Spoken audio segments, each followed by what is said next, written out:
Hello dear student, Shri BB and PB Hirpara Kanya Vidyalaya के online lecture में आपका स्वागत है। आज हम लोग कक्षा 9 हिंदी विषय गद्य 3 के बारे में अभ्यास करेंगे। गद्य 3 जिसका नाम है क्या निराश हुआ जाए, जिसके लेखक है हजारी प्रसाद द्विवेदी, जिसका जन्म सन 1907 ईस्वी सन और निधन सन 1989 ईस्वी सन में हुआ था। अब हम हजारी प्रसाद द्विवेदी जी के जन्मस्थल के बारे में देखते हैं। तो आचार्य हजारी प्रसाद द्विवेदी का जन्म बलिया जिले के दुबे का छापरा नामक गांव में हुआ था, जो कि उत्तर प्रदेश में स्थित है। हिंदी साहित्य की बात करें तो उन्होंने अशोक के फूल, विचार प्रवाह, कुटज, कल्पलता आदि निबंध संग्रह हिंदी विषय में दिए हैं। उसके अलावा बाण भट्ट की आत्मकथा, पुनर्नवा, चारुचंद्र लेख, अनाम दास का पौधा वो उसके उपन्यास है, तथा कबीर, सूरदास, हिंदी साहित्य का आदिकाल, साहित्य सहचर, हिंदी साहित्य का उद्भव और विकास आदि इतिहास ग्रंथ है। ये सब उसका परिचय हुआ। अब हम इस गद्य है जिसमें क्या किसका उल्लेख है उसके बारे में देखते हैं। तो प्रस्तुत गद्य का क्या निराश हुआ जाए, जो एक निबंध है, उसमें द्विवेदी जी ने समझाया है कि तत्कालीन भारतीय समाज में जो अनाचार है वो केवल बाहरी स्तर पर ही है। समाज में अनेक बुराइयां आ गई है, लेकिन उसका अर्थ यह नहीं है कि समाज में अच्छी बात नहीं हो रही है।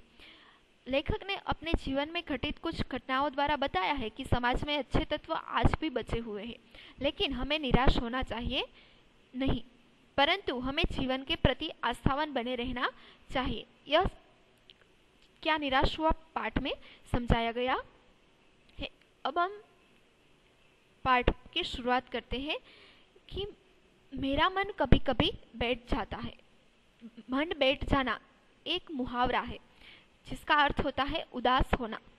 तो लेखक છે એમ કહે છે કે મારું મન છે ક્યારેક ક્યારેક બેઠ જાના એટલે કે ઉદાસ થઈ જાય છે, નિરાશ થઈ જાય છે। શા માટે નિરાશ થઈ જાય છે?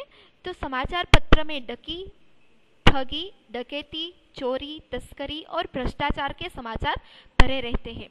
આપણે જ્યારે જોઈએ ત્યારે ન્યૂઝપેપર વાંચતા હોય ત્યારે જોઈએ છીએ કે ઠગી મતલબ કે બીજાને ઠગી લેવું, ડકેતી એટલે કે બીજા પાસેથી વસ્તુઓ છીનવી લેવી, ચોરી, તસ્કરી જેનો અર્થ પણ શું થાય છે? ચોરી, અને ભ્રષ્ટાચાર એટલે કે ખરાબ આચરણ, એવા બધા સમાચાર છે એ ન્યૂઝપેપરમાં ભરેલા જ હોય છે।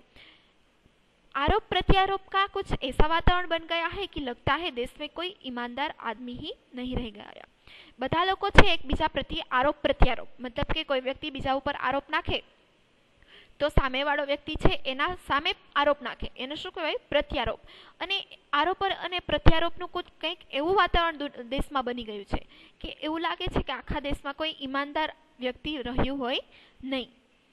हर व्यक्ति संदेह की दृष्टि से देखा जा रहा है। संदेह એટલે શું થાય? શંકા। બધા જ લોકો પ્રત્યે આપણે શંકાની નજરે જોવા લાગીએ છીએ એકબીજાને, કે બધા વ્યક્તિ પ્રત્યે શંકાની નજરથી જોવામાં આવે છે। जो जितने ही ऊंचे पद पर है उनमें उतने ही अधिक दोष दिखाए जाते हैं। જે વ્યક્તિ છે એ જેટલા ઊંચા પદ ઉપર બેઠું હોય જેટલા પદની ઊંચાઈ હોય એટલા જ વધારે ગુણ છે, વધારે દોષ છે કે વધારે ખામી છે એમાં જોવામાં આવે છે। કોઈના ગુણ જોવામાં આવતા નથી, પરંતુ વધારેમાં વધારે દોષ એટલે શું થાય? ખામી। વધારેમાં વધારે વ્યક્તિની ખામીઓ છે એ જોવામાં આવે છે। આ બધી પરિસ્થિતિને કારણે જ કવિ લેખક છે એનું મન છે એ નિરાશ થઈ જાય છે। एक बहुत बड़े आदमी ने मुझसे एक बार कहा था कि इस समय सुखी वही है जो कुछ नहीं करता, जो कुछ भी करेगा उसमें लोग दोष खोजने लगेंगे। लेखक છે એમ કહે છે કે એક બહુ મોટા વ્યક્તિ જે મને મળ્યા હતા એમને મને એક વખત કીધું હતું કે જો કોઈ તમે કંઈ પણ કામ નહીં કરો અને શાંતિથી બેઠા રહેશો તો તમારામાં કોઈ પણ પ્રકારની દોષ છે મતલબ ભૂલો કાઢવામાં નહીં આવે, પણ તમે જો કોઈ પણ એવું નાનું એવું પણ કામ કરશો તો તમારા જે ભૂલો નહીં હોય તેમ છતાં પણ ભૂલો શોધી શોધી અને તમારો માંથી ભૂલો કાઢવામાં આવશે। उसके सारे गुण भुला दिए जाएंगे और दोषों को बढ़ा चढ़ाकर दिखाया जाने लगेगा। કોઈ વ્યક્તિ છે એને સારું કામ કર્યું હશે તો એ સારું કામમાં સારાપણું શું છે એ જોવામાં આવશે નહીં, એમાં ગુણ કેટલા સારા છે એ જોવામાં નહીં આવે, પરંતુ જો એમાં ભૂલ નહીં હોય, ખામીઓ નહીં હોય, દોષ નહીં હોય તો એ બધું દોષો શોધી અને એને વધારીને અને બતાવવામાં આવશે અને એના દોષો જ છે એ હંમેશા જોવામાં આવશે. દોષ કિસમે નહીં હોતે. લેખક છે એ પ્રશ્ન પૂછે છે કે દોષ છે એ કોનામાં ન હોય, કોનામાં ખામી ન હોય. બધામાં કંઈ ને કંઈ ખામી હોય જ છે, કોઈ સર્વગુણ સંપન્ન હોતું નથી. यही कारण है कि हर आदमी दोषी अधिक दिख रहा है, गुणी कम या बिल्कुल ही नहीं. લેખક એમ કહે છે કે જો દોષ કોનામાં નથી હોતા, દોષ બધામાં હોય જ છે, પરંતુ હંમેશા આપણે વ્યક્તિમાં શું જોઈએ છે, એની ખામી જ જોઈએ છે, એની સારા ગુણો જોતા નથી. એનું એ જ કારણ છે કે બધા જ વ્યક્તિઓ છે એ દોષી વધારે દેખાવા માંડ્યા છે અને ગુણ છે એનામાં દેખાતા નથી, ઓછા દેખાય છે અથવા તો બિલકુલ દેખાતા નથી. સ્થિતિ અગર એસી है तो निश्चय ही चिंता का विषय है. જો પરિસ્થિતિ આવીને આવી જ રહેશે તો ખૂબ જ ચિંતાનો વિષય કહી શકાય. કારણ કે આપણે વ્યક્તિના બધા જ વ્યક્તિઓમાંથી હંમેશા ખામીઓ જ શોધીએ છીએ, એના સારા ગુણો જોતા નથી. હવે લેખક છે એ પ્રશ્ન પૂછે છે આપણે, क्या यही भारतवर्ष है जिसका सपना तिलक और गांधी ने देखा था.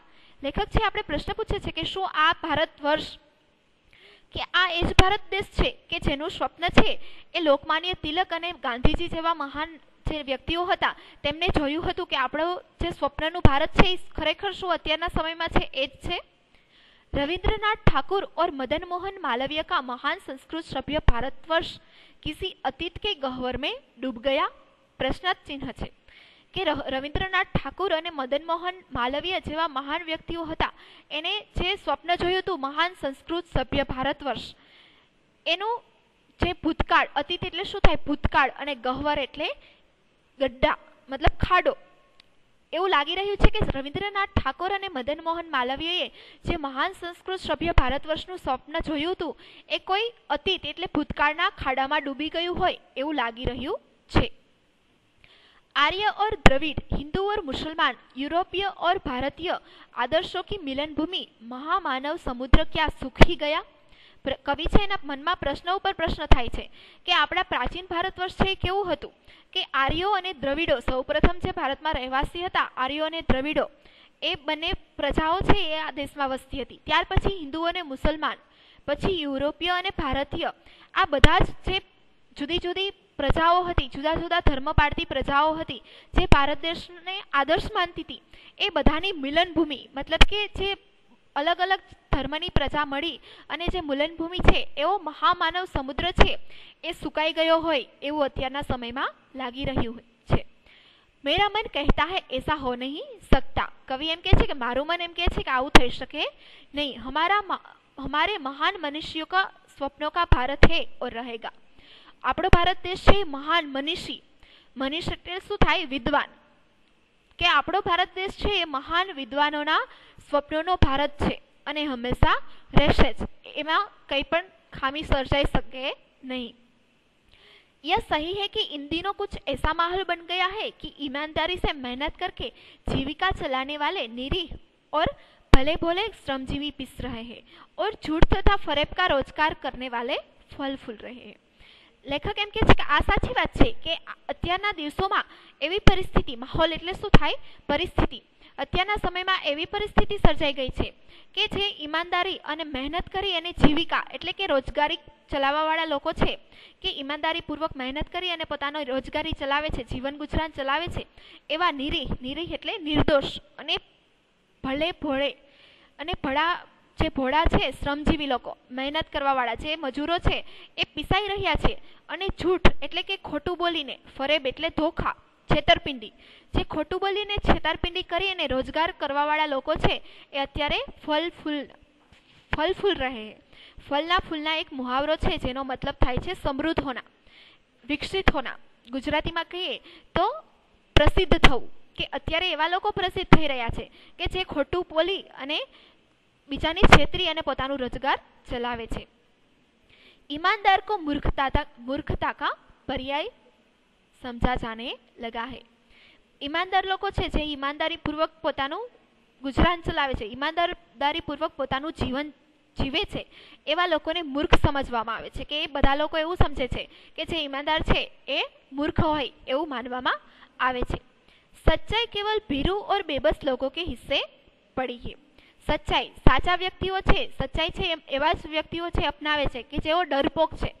ભીરુ એટલે શું થાય ડરપોક, અને બેબસ એટલે લાચાર કે જેમને કોઈ લાચારી હોય, જે લોકો ડરપોક છે અને લાચાર છે એવા જ લોકો છે હંમેશા સच्चाईના રસ્તા ઉપર, સાચા रस्ता ऊपर चाली રહ્યા છે। ऐसी स्थिति में जीवन के महान मूल्यों के बारे में लोगों की आस्था हिलने लगी है। એવું લાગી રહ્યું છે કે આવી પરિસ્થિતિમાં એવું લાગી રહ્યું છે કે આપણા જે મહાન મૂલ્યો છે ભારત દેશના, એના પ્રત્યે લોકોની જે શ્રદ્ધા છે એ હવે રહી નહીં હોય, અથવા તો શ્રદ્ધા પ્રત્યે લોકોને શક થવા લાગ્યો હોય એવું લાગી રહ્યું છે। परंतु ऊपर ऊपर जो कोई दिख रहा है वह बहुत ही हल्की मनुष्य निर्मित नीतियों और त्रुटियों की देन है।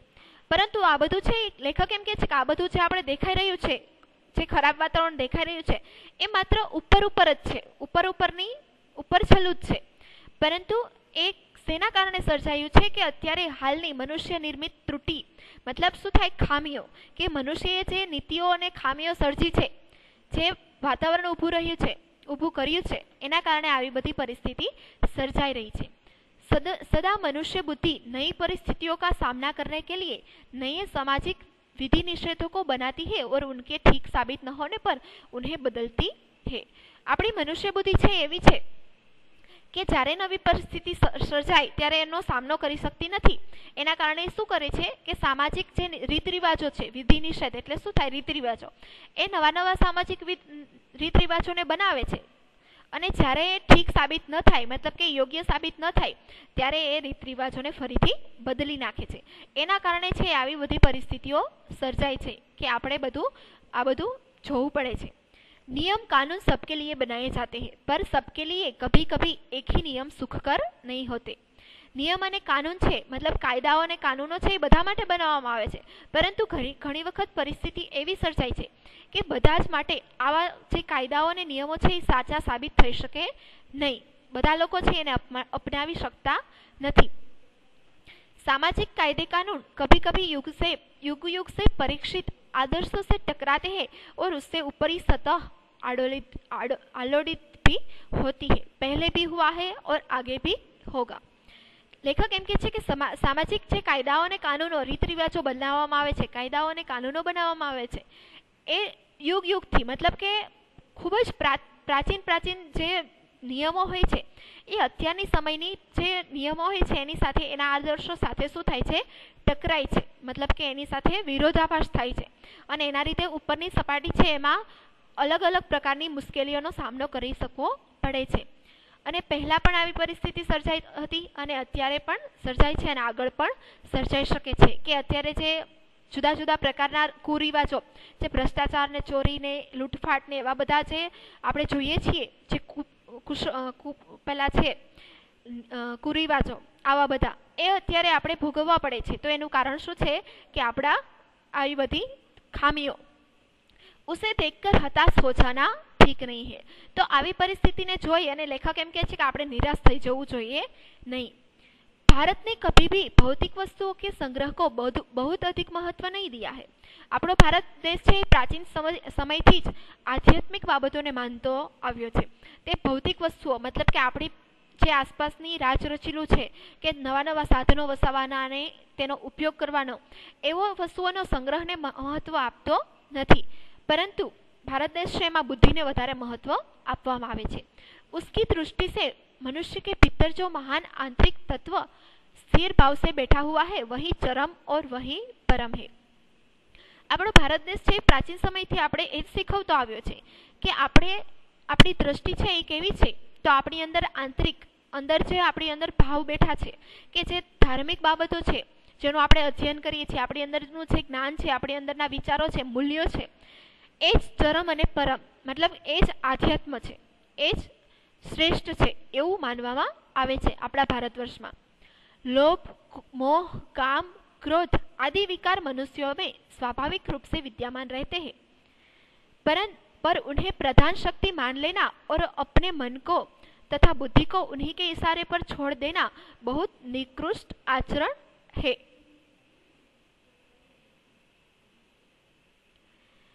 लेखक एम कहे कि आ लोभ, मोह, काम અને ક્રોધ એ બધા વિકાર એટલે શું થાય, વિકૃતિઓ એ મનુષ્યમાં સ્વાભાવિક રૂપે એને આપણે શીખવી પડતી નથી। અમુક વસ્તુઓ કે લોભ, મોહ, કામ અને ક્રોધ એ ક્યાંય શીખવા જવા પડતા નથી, પરંતુ આપણા સ્વભાવમાં એમ જ આવી જાય છે અને એમ જ આપણા સ્વભાવમાં પ્રસ્થાપિત થઈ જાય છે.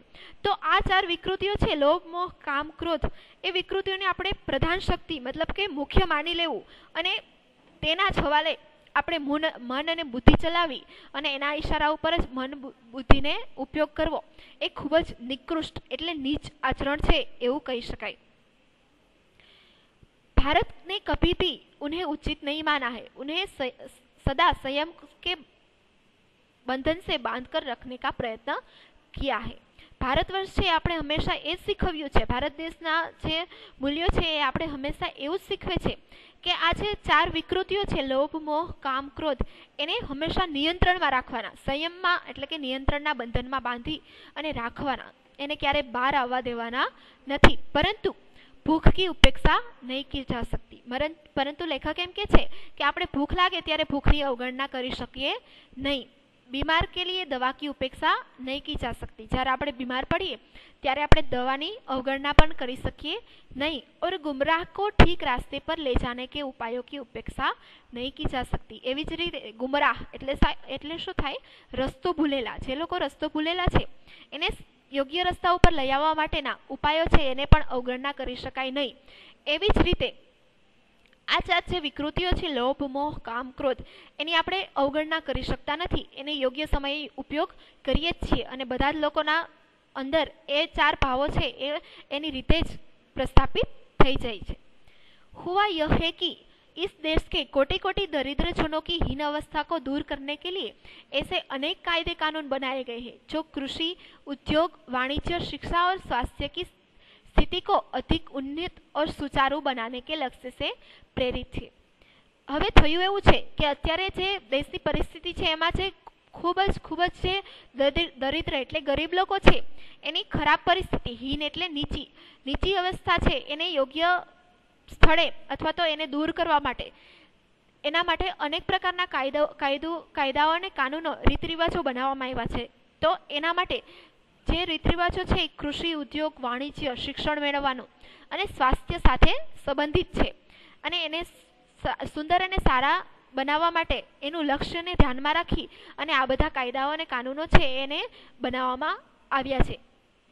परंतु जिन लोगों को इस कार्य में लगना है उसका मन हर समय पवित्र नहीं होता. લેખક એમ કે છે પરંતુ જે ગરીબ લોકોની જે ખરાબ પરિસ્થિતિ છે એને દૂર કરવા માટેના જે કાયદા કાનૂન ઉદ્યોગ ને વાણિજ્ય અને શિક્ષણ ક્ષેત્રે બનાવવામાં આવ્યા છે અને જે લોકોને આ ક્ષેત્રમાં રોકેલા છે કે જે લોકોને આ ક્ષેત્ર સાથે જોડાયેલા છે કે એને કામ આપવામાં આવ્યું છે કે તમારે કૃષિ, ઉદ્યોગ, વાણિજ્ય અને સ્વાસ્થ્ય માટે કામ કરવાનું છે ગરીબ લોકો માટે, તો એનું મન છે હર સમય પવિત્ર હોતું નથી. ક્યારેક એના મનમાં પણ વિકૃતિઓ આવી જ જાય છે. प्रायः वे लक्ष्य को भूल जाते और अपनी ही सुख सुविधा की ओर ज्यादा ध्यान देने लगते हैं. પરંતુ એવા લોકો છે કે જે આ ગરીબ લોકોની અવસ્થા દૂર કરવા માટે રાખવામાં આવ્યા છે એ લોકો છે હંમેશા એ પોતાની આ જે એનું ધ્યેય છે એની વાત ભૂલી જાય છે અને એ ધ્યેયને ભૂલી અને પોતાની સુખ સુવિધા કેવી રીતે વધારવી એના માટે ભ્રષ્ટાચાર સંબંધિત કાર્યો કરે છે. મતલબ કે પોતાની સુખ સુવિધા વધારવા માટેના કાર્યોમાં જોડાઈ જાય છે. વ્યક્તિચિત સબ સમય આદર્શો દ્વારા ચલિત નહીં હોતા. આપણું મન છે હંમેશા સારા આદર્શો સાથે જોડાયેલું નથી હોતું. ક્યારેક એમાં વિકૃતિઓ પણ આવી જાય છે. जितने बड़े पैमाने पर इन क्षेत्रों में मनुष्य की उन्नति के विधान बनाए गए उतनी ही मात्रा में लोभ, मोह जैसे विकार भी विस्तृत होते गए. पैमाने એટલે શું થાય? માપદંડ. જેટલા મોટા માપમાં આ બધા ક્ષેત્રો જે આપણા મનુષ્યના સારા સ્વાસ્થ્ય માટે અથવા તો સારા શિક્ષણ માટે અથવા તો સારા વિકાસ માટે જેટલા બધા ક્ષેત્રો બનાવવામાં આવ્યા અને મનુષ્યની ઉન્નતિ એટલે પ્રગતિ માટેના જેટલા જે સારા વિચારો બનાવવામાં આવ્યા, સારી ક્ષેત્રો બનાવવામાં આવ્યા, એટલા જ માત્રામાં લોભ અને મોહ જેવી વિકૃતિઓનો પણ વિસ્તાર થતો રહ્યો છે. લક્ષ્ય કી બાત ભૂલ ગઈ અને લક્ષ્ય છે એને ભૂલી જવામાં આવ્યું અને જુદા જુદા વિકૃતિઓને આધારે લોકો છે એ પોતાની સુખ સુવિધાનું ધ્યાન આપવા લાગ્યા.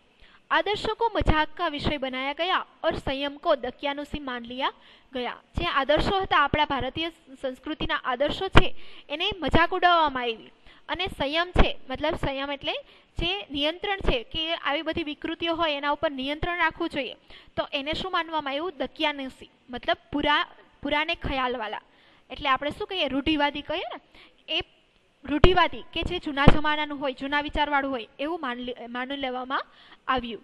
પરિણામ જો હોના થા વહ હો રહા હૈ, તેનું પરિણામ જે આવવાનું હતું એ અત્યારે આપણે જોઈ રહ્યા છીએ.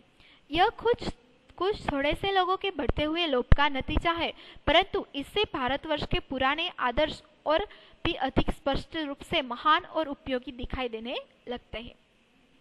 આજે આપણે જોવા મળીએ છીએ એ થોડા એવા લોકો છે, અમુક એવા લોકો છે કે જે લોભને કારણે, જે વિકૃતિઓને કારણે જે અત્યારની પરિસ્થિતિઓ સર્જાઈ રહી છે, પરંતુ એના લીધે શું થાય છે કે આપણે ભારતવર્ષના જે પુરાણા, મતલબ કે જૂના જે આદર્શો હતા એ વધારે સ્પષ્ટ જોઈ શકાય છે, કે એનો સારી રીતે જોઈ શકાય છે કે આપણા આધુનિક કરતાં જે પ્રાચીન ભારતના જે સિદ્ધાંતો હતા એ ખૂબ સારા હતા, એને ઉપયોગી દેખાઈ રહ્યા છે અત્યારના સમયે. भारतवर्ष सदा कानून को धर्म के रूप में देखता आ रहा है. भारतवर्ष છે એ હંમેશા કાનૂન એટલે શું થાય, જે નીતિ નિયમો હોય છે એને ધર્મના રૂપમાં જોતો આવ્યો છે. અને આજે એકાએક કાનૂન और धर्म में अंतर कर दिया गया है. આપણા ભારતના લોકો છે એ ધાર્મિક પરંપરાવાળા છે, એટલે એ ધર્મની વધારે માન રાખે છે, પરંતુ કાનૂનના જે નીતિ નિયમો છે એને પાલન કરતા નથી. એટલે એકાએક આજે શું થઈ ગયું છે કે કાનૂન અને ધર્મને અલગ અલગ કરી દેવામાં આવ્યા છે. એના કારણે આજની પરિસ્થિતિ સર્જાઈ રહી છે. ધર્મ को धोखा नहीं दिया जा सकता, कानून को दिया जा सकता है. ધર્મ છે એને આપણે ક્યારેય ધોખા, મતલબ ધર્મ સાથે આપણે ક્યારેય છેતરપિંડી કરી શકતા નથી, પરંતુ કાનૂન જે છે, કાયદાઓ છે એને આપણે તોડી નાખીએ છીએ અને એના કાયદાઓનું પાલન કરતા નથી. જો કાયદા અને ધર્મ છે પ્રાચીન સમયમાં એક જ હતા, પરંતુ અત્યારે એક જોવા મળતા નથી. આપણે પહેલા ડર લાગતો કે કોઈ પણ નીતિ નિયમ બનાવ્યો હોય તો એવું કહેવામાં આવતું કે જો આ નીતિ નિયમનું પાલન નહીં કરીએ તો શું થશે? પાપ થશે. તો એને ધર્મ સાથે જોડી દેવામાં આવ્યા હતા. અત્યારે ધર્મ અને કાનૂન છે એ બંને અલગ થઈ ગયા છે. એના કારણે શું થયું છે? ધર્મ જે કાનૂનના નિયમો છે એને તોડી નાખવામાં આવે છે અને એના લીધે અત્યારની પરિસ્થિતિઓ સર્જાય છે જુદી જુદી જાતની. यही कारण है कि लोग धर्मभीरु है, वे कानून की त्रुटियों से लाभ उठाने में संकोच नहीं करते. એનું કારણ એ જ છે કે લોકો છે ધર્મભીરુ, ભીરુ એટલે ડરપોક, ધર્મથી ડરે છે પરંતુ કાનૂનથી ડરતા નથી. કાનૂનની જે ખામીઓ છે એની સાથે લાભ ઉઠાવવામાં જરા પણ સંકોચ રાખતા નથી. તે કાનૂનના બધા નીતિ નિયમોને તોડે છે. વિદ્યાર્થી મિત્રો, આજે આપણે આજના લેક્ચરમાં ક્યાં નિરાશ હુઆ ચાહે પાઠ છે એ અડધો જોયો. હવે પછીના લેક્ચરમાં ત્યાર પછીનો પાઠ છે આપણે જોઈશું. Thank you.